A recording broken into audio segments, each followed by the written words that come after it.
August 27, 2011, Maria Francisco, who was 21 years old at the time, was traveling with her young daughter, Mia, who was 4 years old, on their way to the mall on an AC Transit bus.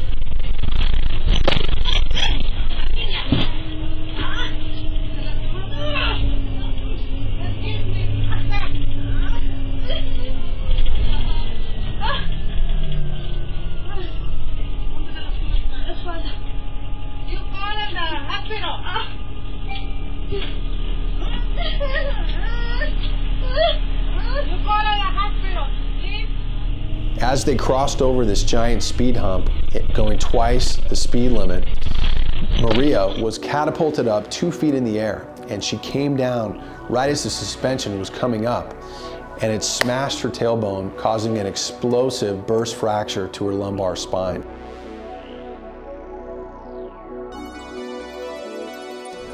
Ms. Francisco was seated in the middle seat of 3 behind the rear axle when she was launched into the air. She came down with a compressive force onto this. This seat is a hard aluminum seat, no padding, rigidly attached to this base.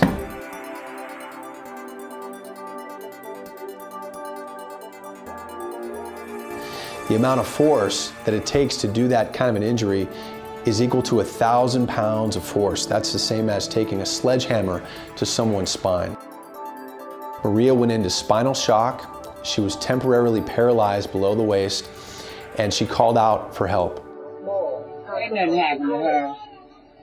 Okay, I'm gonna call, but let me tell you one thing now. There is cameras up here. I'm gonna call, and if y'all faking, I'm telling you now, they're gonna prosecute y'all. I'm not faking. I'm gonna let you know now.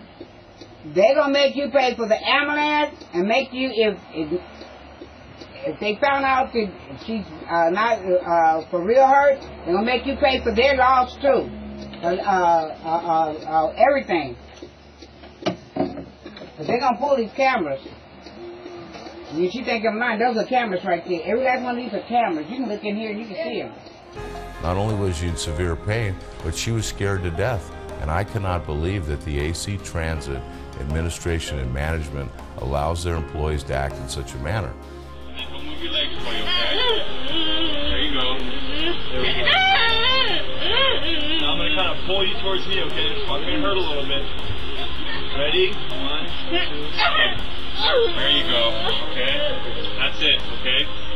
Maria was then taken off the bus on a stretcher, complaining of severe back pain, where she was transported to the emergency room, where they had to do an emergency 5-level fusion surgery to prevent paralysis.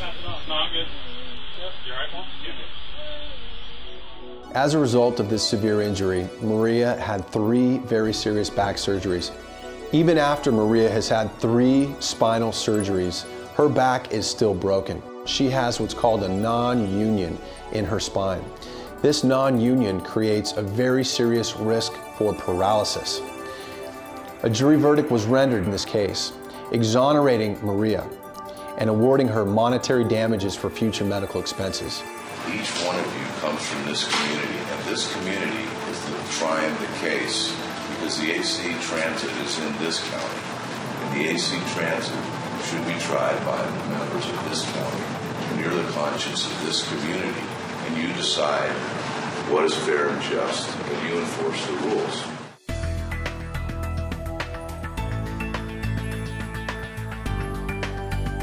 New at 6, we are giving you a special look at a surveillance video that sparked a big lawsuit and a multi-million-dollar verdict. Now, you're about to see what happens when an AC Transit bus hits a speed bump. Watch this woman right here. She goes flying, but what you don't see is much sympathy coming from the driver. John Ramos has the story. The attorney says despite the video, AC Transit denied they had done anything wrong and refused to settle. The jury disagreed and awarded Francisco $14.3 million. They also awarded $1 million to her 4-year-old daughter for emotional distress. And they continue to keep their head in the sand and are in denial and refuse to accept any responsibility whatsoever. The AC Transit is supposed to be there for the community, for people like Maria. At this point, Maria has over $1 million in past medical bills that are in collections against her. And to this day, AC Transit still refuses to pay a single dollar of all of those medical bills that Maria has incurred through no fault of her own.